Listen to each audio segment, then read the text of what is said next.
Today, we're sitting down with former CEO of Green Core US, which is a subsidiary of an Irish food company, and founding principal of Moxie Capital, which is an investment firm investing in consumer, high-tech, and light industrial verticals, early-stage investing, that is. And interestingly enough, we were just talking about, he spent 20-plus years at General Mills as a senior executive there. And so why don't we take a second to welcome Anton Vincent. Great. So high energy, had me engaged the entire time. I think what's great about Kevin's message is that, no matter how naturally talented you are, no matter how great you can be, you can always keep striving for that next level. And even, if you become complacent, you might not even realize you've done it. But Kevin really helps you realize, that there's so much more that you can do. If you take a step back, really reevaluate what you're doing and what you're not doing, you can take it to the next level. I loved his message about God's gift to you and your gift back. And he's just so down to earth and just a helpful, wonderful man. Really, I think you can put him in front of anybody, and you're going to be inspired, you're going to be motivated, you're going to want to go out there, and you're going to want to start, reaching for that next level today. Hey, thanks so much for joining in to the Leadership is Personal podcast, bringing you real-world solutions to real-world challenges in anywhere from 3 to 10-minute increments. Leadership is personal. Here's the better results. Anton, how's it going? It's going, Kevin. First of all, thanks for having me. I really appreciate all the work that you're doing around several areas. I think it's greatly needed. I'm happy that you have asked me to come on and have a conversation today. Awesome. Well, we're delighted to have you, and I'm absolutely certain that my listeners and the listeners of the podcast will benefit from your insight and wisdom and expert tutelage, we'll call it. Anton, as I said, is a senior executive with lots and lots of experience. Just to give a little bit of context, Anton's also greater than 6 foot and quite a larger size man. And so as an African-American man, I imagine, of a stature, greater than 6 foot, so takes up a little bit of space and certainly a presence. Let's talk a little bit about this whole notion of code switching and being authentic, and how has that played in your career? Certainly, I would imagine you entered some rooms where maybe the rest of the room didn't quite look like you, and you might have been a little different. So talk to me a little bit about this whole notion of, code switching and authenticity as you see it. Yeah, well, first of all, I think the thing I would say, Kevin, is that I think code switching I'll take them separately as well. I do see them as slightly different concepts. Code switching, I think, in many cases is necessary in life. And the reason I say that is I go back to my childhood. I know that if I went in certain neighborhoods, I'd better be code switching. Otherwise, there were different things that be going on. Likewise, if someone's going to come into my neighborhood, I think they had to sort of understand the lay of the land, the culture, and sort of act accordingly. And so I really see it from a very fundamental level. I know, particularly in communities of color, code switching can have, very different perspectives. But I spend a lot of time in large organizations, and I know one of the things that I see, certainly with myself to a certain extent, but also starting to see, younger folks coming into the environment and trying to understand, around how to get their game on and do the things they think are necessary to be successful. Is I think those topics come up quite a bit. You had mentioned earlier about many times being the only person of color in this case in the room. And, it's interesting as people of color and African Americans in particular, we find ourselves in those situations quite a bit. And so the question comes is, all right, well, what does that mean? How do I comport myself? And in many cases, we're the only ones that has that running through our heads. Right. The room may not be dictating that we act one way or another. They just want us to, come there and be our very best. And so I think in large organizations, I just think it's just very interesting. And I think it has some historical context. Not only are we the first ones in rooms, we might be the first one in our families in those rooms. So we don't have a good foundation around what that looks like, what that means, and we might be subject to thinking that we have to be something different, act different, talk differently in order to either fit in, or to stand out in the right way.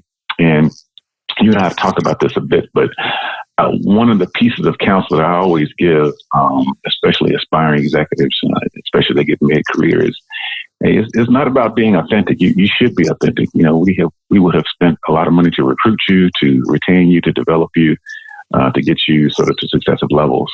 But it is about being effective.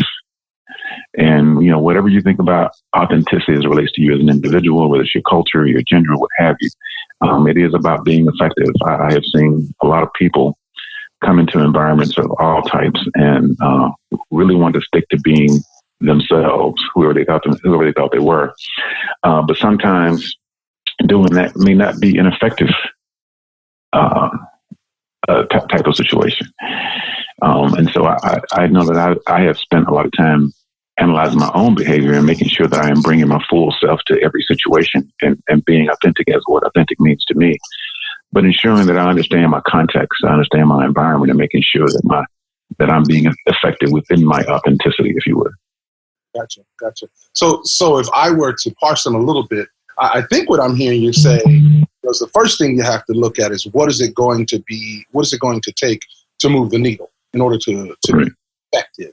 Irrespective of code switching or authenticity, there's this thing, called mirroring and matching, where you're sort of matching and mirroring the behavior of the person that's sitting across from you. And so Anton's from Jackson, Mississippi. And so I would imagine there is a different, what some might even call sort of a sociolinguistic, interaction that talks about code switching. And so I would agree with that, Kevin. And I think, particularly as it relates to your home environments and I grew up in a very, impoverished, very urbanized environment. And it's not only that, first of all, no one cares if I'm CEO this or president that. They really don't. That's first and foremost. But the second thing is that there is history there as well, because people tend to remember you as you were when you grew up, and not as you are as a mature individual. And so, there's just a lot of things that have to be sort of manifested. And there's the socioeconomic impact of that as well. I remember growing up and my parents were educators. My mom, in fact, was an English teacher for a long time. I would get kidded because I spoke correct English. And I was like, yep, that's what's reinforced at home. That's what we were taught in school. And now, I talk slang with all the other kids and so on and so forth. And so there is that thing where, people can get kidded, and some of this stuff is really programmed in early around, okay, hey, you talk white or you talk black or whatever, whatever that means to you and whatever environment you came up in. And some of that actually plays out, as you get to be an adult. And, your version of authenticity, what does that mean? Your version of code switching, what does that mean? And how do you sort of reconcile those two as you go about, especially your professional aspects of your life? It's just very interesting. Like I said, I've had the fortune of mentoring, quite a few people. Many of them have been very successful in their careers. And I can tell you, in all persuasions and all cultures, they go through this, whether it's a white female or an Indian female or African-American male, there's a very strong cultural foundation that they're having to reconcile, in this case, with, say, a corporate environment. And how does it look? And how much energy do you put towards it? And how do you understand what does authenticity mean to you? Those are very real conversations in people's heads. And those are very real conversations that people oftentimes can't find someone else to have that same conversation with, around how do you manage it? What does that mean? And it's just an extra layer of sort of psychology and energy that many of our majority counterparts don't necessarily find themselves having to go through.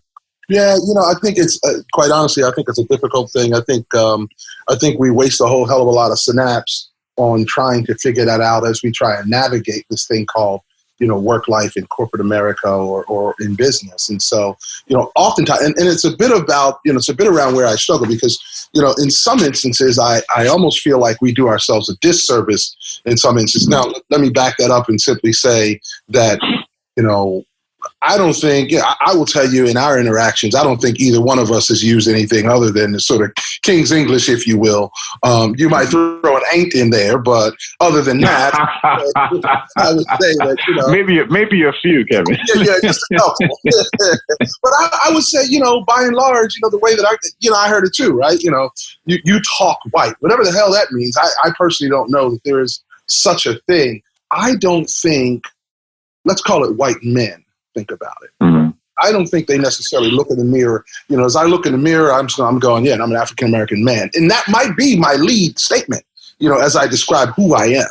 right? But I don't know that white men do that. But I also think that in many instances, we do ourselves a disservice by maybe trying to code switch, if you will, to the extent that that doesn't come across. The fact that, because there's value in the African-American experience or the different experience that you bring to any situation, right? I mean, the diversity of experiences and the diversity of perspective, I think, is where the value lies. And so if you get into too much of the sameness, I get the sense of the feeling that maybe the benefit of being different is lost in that. And so talk to me a little bit, if you will, around how you square that. I need to bring enough of me such that I don't devalue the me in my code switching or in my authenticity. So talk a little bit about that. Yeah, I think it's a very good question, and I think I would say in organizations of all sizes and complexity, I think that exists. I'm fortunate to have a diverse group of friends and a diverse group of friends who we talk about these issues quite a bit, because especially being senior leaders of any persuasion, the only thing you want is somebody to come in there and be authentic and put points on the board. That's what you want, right? And many times. And I think you're right. I don't think any majority culture is going to sort of sit there and sort of say, "Hey, here's I am in this case a white male, and what does it mean, and how do I bring myself?" Because they just don't have to, and that's not a good or bad thing. They just don't have to, and that's not something they have to sort of concern themselves with. At the same time, I would suggest to you that people of color don't have to either. But for some reason, we may feel the burden of trying to quote unquote fit in as someone who represents a smaller part of the culture. And I think the thing I like to say about it is, look, these organizations are recruiting you to come in and do you. They really are. Now, they may not know what that means, but I think the intent is real and true. And again, I've had these conversations. No one expects you to come into an organization and be something that you're not. They really don't. And if they're serious about selling things and products and services to, what is truly becoming a more increasingly more diverse marketplace, then not only do they want you, they need you to come in and bring a different perspective. Because if we all bring our different perspectives, then that elevates the cultural intelligence of the organization. And I can tell you, as senior leaders, that's what we want. We want people to have a cultural acuity, to have a cultural understanding, and to apply that in the marketplace. Because at the end of the day, that's how you win, it's how you sustain your market share. And now that's a very sort of executive speak. But I think what executives have to do is to make sure that they let that be known in their organizations and find a way to sort of connect that. Now, interestingly enough, I do think we're seeing a bit of a difference, particularly as we see more and more millennials and then the succeeding generation coming in behind. They are built and grounded on their authenticity, right? They get it. They understand it. They value it. And, in some cases, they're bringing it to organizations in a very bold way. And I love that. And I think the trick is, how do you bring it into a bold way and let that be an additive exercise and not a shocking exercise, right? I think that's the trick. And I still think, even as people of color, and I know we're talking a lot about people of color here, but even as people of color, we're still, the burden of having to position ourselves in the right way still rests with us. And I think back to a point you said earlier, why is that? Why does it have to rest with us? Why can't we come into any situation, any environment, and feel comfortable being who we are? Whatever that is. So again, I think it takes dialogue. I think it takes understanding, and especially in a corporate environment, I think it takes, executives and the power to make sure that they're setting the right type of expectation across the entire organization. That we're here to maximize everybody's gifts and talents, no matter who they are, no matter where they come from, or what their culture is. And I think if you look around organizations that do that well, they're the ones that are winning. And they're the ones that will continue to win. And I think that is going to be the secret sauce moving forward, for very forward-thinking, sort of futuristic organizations. Because, hey, just by the numbers, you will be more diverse whether you want to be or not. Your marketplaces, your marketplaces will be more diverse whether you want them to be or not. And to the extent that you understand that in a very holistic way as a leader, and are able to set that expectation and understanding in terms of how your business practices work, I think those are going to be the winners in the future. I think it's kind of interesting that, we're still here in 2018, about to be 2019. We're still having this talk around diversity, and we're still having this talk around inclusion. And it's a bit of a double-edged sword, right? Because we often want to, hey, we want to be treated just like everyone else, right? You just want your shot, you want your opportunity, just like everyone else, irrespective of the skin on it. But then when you get that situation where someone says, hey, I don't see you as whatever it is you are, right? I don't see you as black. I don't see you as a woman. I simply see you as human, et cetera, et cetera. And, then we go, hey, wait a minute. My value is tied to the perspective that I bring as a result of being a black person or someone in the LGBTQ community, right? And so I think it's, I think it's somewhat schizophrenic in many instances, where we're saying, hey, on one hand, we want you to value the difference. And on another hand, we kind of don't want you to pay a whole lot of attention to the difference. And let's just get on with the game, if you will. We're going to put points on the board. And so how do you sort of square that, right? Yeah, I think that's a tough one because, and I talk about this, as open as I can with, and I've talked to it about it in speeches as well. But, I always tell people, let's just stick with a culture. Let's call it African Americans. I say, hey, imagine if you were in an all African American company, and someone who was not African American, let's call them Caucasians, were the minority. Would you want them to be any less successful? Wouldn't you want to maximize everything that they bring to the party? Because clearly now they are the difference makers, right? They're the ones that are bringing the difference, a different perspective, and so on and so forth. So I do think it's a function of the lenses that you bring to these situations. I'm a big believer in diversity and inclusion. I'm a big believer in making sure everyone is self-actualized. I believe that. And I would say anybody who leads an organization or leads big chunks of organization, my guess is they believe that as well. And, the trick is just making sure that, again, people understand that. And there's a holistic understanding and appreciation of it across the organization. And I'll just be honest with you. I can imagine, this might be controversial, I can imagine being a Caucasian male and, having to talk about diversity all the time, right? I can imagine that being a tiring exercise. I really can. I've talked to a lot of my friends about this. And it's not that people don't get it. But I think it's much more of an enduring value. And, it gets down to sort of basic respect to me, regardless of whether someone comes from a different culture or not. It's like, hey, can we be respectful? Can we think that everybody adds value?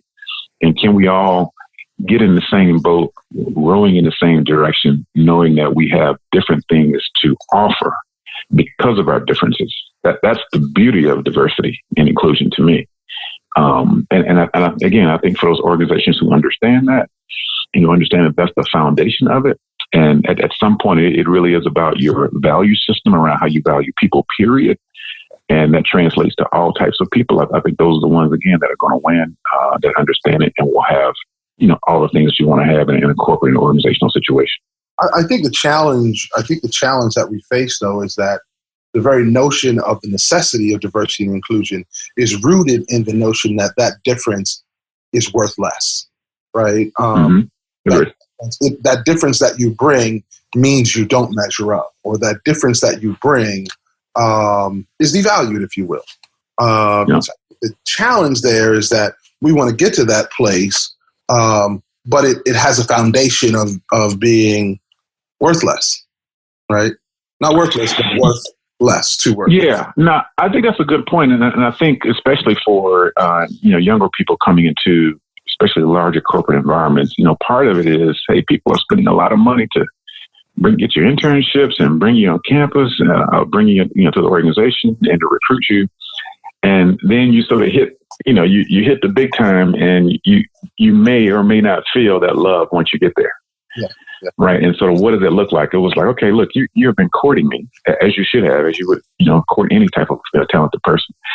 And now I'm here, and I may or may not feel I'm comfortable being who I am and who I'm comfortable being. And so I do think, again, especially young folks come into an environment, they can get hit with the reality of, okay, look, you have hit the big times. And the big time has, 4 generations in the workplace. Those generations may be more progressive, less progressive, you don't know. You have high talent, but now, someone's going to be evaluating you, pretty strictly, maybe for the first time in your life in terms of your work product outside of school. And how do you take that? How do you take the feedback? How do you take the coaching? And how do you continue to have confidence in yourself to sort of move through some of these initial barriers and sort of initial levels as well? And you know this, Kevin. If you can get them for those first 2 or 3 years, you're good. Yeah. But those first 2 years can be tough if that's not an environment that you understand and you don't have the right kind of foundation to sort of get through all of sort of the corporate structures and structuring that happens, once you get into big environments. And I think we find a lot of our, especially employees of color, when they're hitting those things for the first time, and again, many of them are sort of first time, quote unquote, corporate people. It can impact confidence. That confidence can impact their job performance, and their job performance can impact their job satisfaction and their ability to compete. Yeah, I think that's where colleges and universities, essentially have to do a better job at preparing young folks that are coming into the corporate environment and to business and industry, corporate or small business. And frankly, we see a whole lot more young folks moving into entrepreneurialism. In fact, Sure. universities have that as a major now, entrepreneurship. Yeah. So, but even as entrepreneurs, they have to understand sort of structure and how corporations move. And in fact, I would say, if we pull on that millennial string a little bit, I think one of the challenges that millennials face is understanding that nuance, right? How does things how do decisions get made, and how do how does a corporation or the business run? Tell me something, Anton, as you think about authenticity. You're a very authentic guy, right? And we've talked a bit about code switching, and I think we're pretty clear on where you stand with that. You have a different presentation, though, what I call a very authentic presentation. And me being a corporate guy, you're not what I would think of as very stereotypical, sort of white shirt, blue suit, cap toe shoe corporate guy. And so talk to me a little bit about how you've evolved to where you are today, and how you feel about, sort of entering your workspace, if you will, bringing yourself and your presentation. Yeah, that's a good question, and you're right. I've often gotten that kind of feedback, and I will take it back just to having some really fantastic parents. My parents didn't teach me or my 4 brothers to be fearful of anything. Didn't teach us to be fearful of any situations, and I think built some confidence in terms of who we are, and a lot of that has a spiritual foundation as well. So I think really the foundation of it is there. And I was fortunate enough to have an older brother who had sort of been in corporate America before, and could give me some of the rules of the road. Some of them were good, some of them were not so good. but I would say I would say by the time I hit a large organization, I had some semblance of a clue, right? And so I thought that was helpful. That's first and foremost. Second, I always say this. There were 2 gentlemen who to this day were best friends, but they were my first bosses when I would say I got my first my second real job. And I guess I modeled a lot of them. They were very authentic. They took a great interest in me and developing me. They knew I was a different kind of dude, and that wasn't a bad thing. And they showed me how to meet people where they are and get maximum production out of them. Mm-hmm. And they didn't share this with me until, many years after we had worked together. They're like, yeah, Anton, you were a lot to handle, but we just knew we put a goal out there and, gave you some loose parameters. The thing that got you going was the ability to go and make it happen the way you wanted to go and make it happen. And so it was this whole idea around sort of customizing their own leadership to manage a wide variety of people, not just me.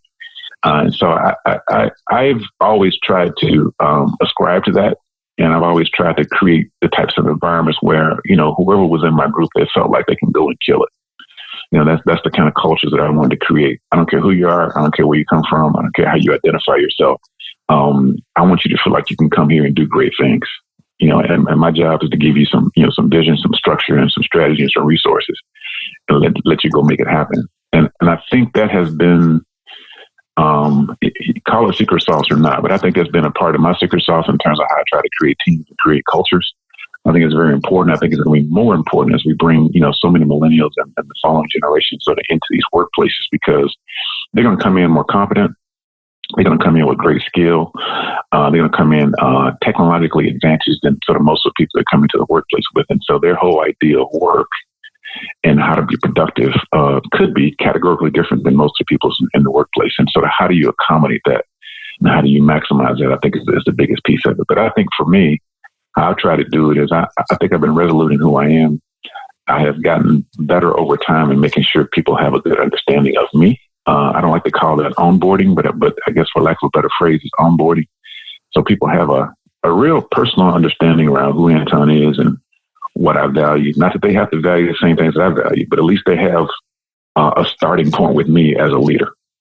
Yeah. And I think that has been very helpful. I haven't always been very good at that, but certainly as you start to get more and more organizations, you need to make sure people aren't trying to figure you out 6 months down the line. Well, as you know, I say all the time, it's personal. Yeah. One of the first things to know you authentically. So I want to pull on that just a little bit, Anton. You said you want a bit to handle. What exactly do they mean by that? Well, that's a good question. So I will be honest. I would say as a younger professional, maybe even now, I don't know. I have always had a good sense of confidence. That's never gone to the area of arrogance. I don't think I've never gotten that kind of feedback, but I've been confident and have had a good sense around what direction I was going and how I wanted to get there. And I think I did a pretty good job of articulating that, to a broad audiences. I think some of the feedback I got sort of earlier on is, Anton sort of locks in on stuff and you can't tell him anything. And maybe earlier on that might have been true. But I think what I've learned to do is to be a little bit more open so people don't get that perception. And you get back to authenticity, which is interesting because I would say, in my core, I'm a very private person. I don't like to let people in on what I'm doing. Not that I'm doing anything I shouldn't be doing, but I just rather let my experience and my performance speak for itself. I'd rather not, sort of tell you what I'm going to do. I'm just going to make it happen, and be very clear and be very focused on it as well. And I have had to learn how to open up a little bit. I've had to learn how to let people, at least the right people, know what I'm thinking, so there won't be surprises. And that wasn't a skill that I think I had earlier on in my corporate career. And I've had to learn how to do that. But still be respectful of sort of how I want to flow through an organization. I think that's really important. I think the other thing is just making sure people understand my level of intensity. So I would say one of the things that's been pretty consistent is I am intense. I am serious about what I'm doing. I'm very clear where I'm going. And I have spent more time in making sure that I'm aligning that vision with what everybody else is doing as well, and making sure that that's clear. So I would say that's been the development piece for me over time. But you talked about something a little bit earlier. I'm 6'5". I talk with my hands. I talk fast, and I'm pretty confident in what I'm doing. That's a lot coming at you. It's just a lot coming at you. Let's not discount. The hairdo too, right? Yeah. And I don't know if you call it. No. No. The hair's a little different, right? No, it is. Yeah. I think that's real, and I think that's a beautiful thing. But also, for me, you got to learn how to channel that, right? You got to learn how to all the things that are great about you. How do you channel it so it can be effective? Right? How do you channel it so it can be effective? Because that way, I think you don't get into these conversations around, am I bringing my real self to work or not? Am I doing me? Am I being authentic? Those types of things. And hey, and I'm for all those things. Trust me, I have those conversations with myself all the time. But the thing I think is most important for me, particularly as a leader of a large organization, is am I being effective? Am I being clear? Do we have alignment? Do we have an understanding around what the expectation of success looks like? Those types of things. And those things are colorblind. Those things are culture blind. So it's making sure that you can part that to the masses, if you would, and give them the confidence they can go and make it happen. I think that's the one thing I've put a lot of focus on, I think, in my leadership career, is making sure that, hey, I believe in people. And my job is to give them the strategy and the vision and the resources to go make it happen. Because if they're here or on my team or in my organization, we want them here. We've invested for them to be here. And we want them to do great things. And so that typically is my vantage point. And that doesn't have a color or a culture or a gender or a sexual orientation associated with it, right? That's everybody that's on the team. So, Anton, I'll tell you, and maybe this is just a little more insight, from my perspective, knowing you, and that is, I don't think you're the stereotypical leader, right? I would say that there are more people that are different in your style of leadership and that are similar in style of leadership as it pertains to people. And frankly, as it pertains, in my experience, as it pertains to the development of people. And so how then does someone, call it someone, this conversation I'm getting from you is a CEO level conversation. But back up to, the 15-year ago version of yourself and, the presentation, I understand how you feel about developing people, but there are a lot of organizations and a lot of people who don't feel that way. So if I'm you 15 years ago, if I'm you 10 years ago, hell, if I'm you now, but and want to develop, but I'm in a situation where my leader doesn't necessarily ascribe to developing people. How do I handle that? What do I do? And still want to be able to be authentic. Yeah, well, let me say this. I think, and I would say almost in any size organization, I think it's very easy. First of all, your boss is your boss. They're not the only leader in the organization. That's first and foremost. Yeah. I think one of the things I did, I think, self-assessing particularly well was, I reached out to a variety of people, not only in my own organizations, but in other organizations. That's one. I would say the second thing is, I've talked this quite a bit publicly. I'm fortunate I still have great connection with people I grew up with, and great people who I can call them, and say I'm going through a situation. They can say, "Hey, Anton, look, this is the kind of stuff you did when you were 18, whatever the age was." They can just give me perspective about me, right? And I think that's the key. So I think the first thing is just making sure that you don't see your immediate boss as the only person you get feedback and coaching and advice and counsel from. That's first and foremost. It doesn't have to be something as official as a mentor, although mentors are great. But just know that, hey, the world is your oyster. You're not the only one that's been in a situation before. You're not the only one that's been in a big corporation or entrepreneurial situation or startup. And just get comfortable with reaching out, get comfortable with being vulnerable, get comfortable with asking people questions and making sure you can apply that in your situation. I see a lot of mistakes that, even people that are well-heeled in their careers make, and they're trying to please a power structure. They're trying to please a boss, and they gear all of their development towards that. And I think that is just an absolute mistake. Yeah. It really is, because in organizations of all sizes, you need different skills at different times. I think the key is to put points on the board and develop at the same time. And that is not one person that, sort of has the world of knowledge that can help you sort of along the journey. So I say reach out broadly, and get comfortable in getting feedback, because, everything you do is not great. Yeah. It really isn't. Some things you do is like, yeah, you shouldn't do that. You should stop doing that. Pledge, I would say, I resemble that remark. But no, I think that's, I'll bring it back to people of color. I think that's, that's a lot of my head. I can say for myself, just growing up, and I played sports all through college and all that kind of stuff. So I get coaching, I get being on teams. But I'll tell you, when I started getting my feedback in corporate America, I took it personal. Yeah. I took it personal. It was tough. I thought people were being not just critical, but overly critical. Yeah. Now, part of it was just, part of it was naivete, lack of maturity. But the other piece of it is just, I would say everybody just has to get used with recognizing that everything they do is not great. Yeah. And when people give you feedback, they really are, for the most part, they are trying to be helpful and developmentally oriented. And it just behooves you to listen to it. Even if you disagree with it, just vet it from people who know you. And make changes that you think will help. It doesn't mean you got to go and make every change. I don't advocate that either, because sometimes people just see you in a very different light. But if there are changes, and we know what those changes are, we know the things that we don't do well, right? We know what our tendencies are. So you said one word that really, glaring lights, blinking lights jumped out at me. Because it's sort of the antithesis of how we grow up as diverse individuals trying to matriculate and excel and succeed in corporate environments and in business and in industry. And that is, get comfortable being vulnerable. Vulnerability. Yeah. I'll tell you, I'm not the best at it. That's probably an area where I can certainly develop. So, excuse me. So help me to understand. Tell me, if you will, how the hell do you get comfortable being vulnerable when you've been reared in a way that says, keep your cards close to the vest?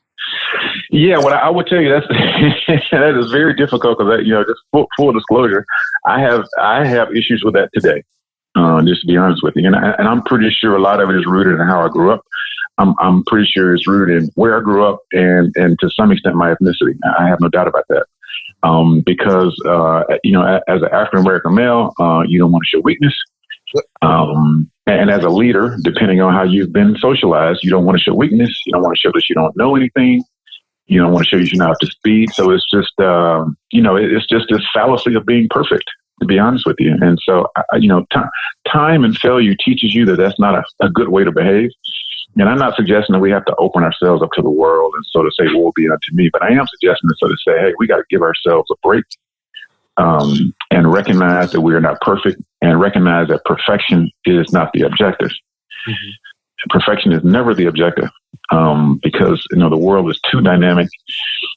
Customers and colleagues and organizations are too dynamic in trying to respond to things out there as well. And so I think, for many of us, if we were honest, that is one of the hardest things to do because we've been socialized that humility equals weakness. Yes. And that is just not the case. And, I think, who does as well as I think it's women. Women have no issues with that. They'll be the first ones to say, like, I don't know. I don't have the expertise, or I do have the expertise, and here's what I think. But they tend not to be wound up in having to be right and wound up in having to be perfect, which is what I think one of the reasons why a part of secret sauce that makes them great leaders. It's because they can have that admission of doubt or have that admission of, I don't know, be comfortable with it and do the work necessary to get themselves up to speed and to be excellent at what they do. And I really think men can take a huge page out of that as well. But yeah, that's one thing where we talked about diversity and inclusion, but that's one thing where culture can really drive it. Culture, and in some cases, gender can really drive it because there is a socialization, whether that's a overt socialization or not, that says humility equals weakness, and therefore you should never show it, or it should be limited. Yeah, I think it's largely going all the way back to when you fall in the playground as a little boy, big boys don't cry, right? I mean, right. One of the early messages. I think it's a socialization, and that actually comes out in the data, right? I certainly saw that in the data around when I was running the private client group around investment advisors, right? Financial advisors. Sure. They talked about men who say they have the answer. Even if women will say, I don't know, but I'll find it. Right.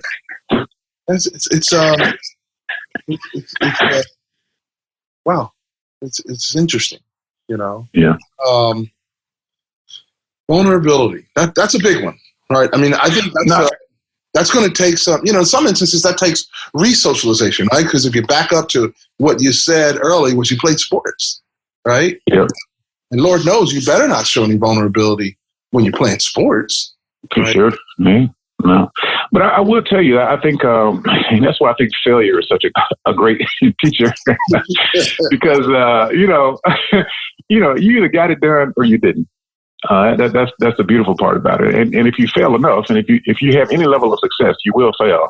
It will teach you humility. It really will. And so I think failure is for a lot of reasons, failure is just a great teacher. And I think is a great aid in helping you to be humble, and not just be humble, but learn from your humility as well. That's just really important. I think for me, as I sort of look back on my career, I have been able to be a little bit more humble, but also just get the learning out of it because that makes you human.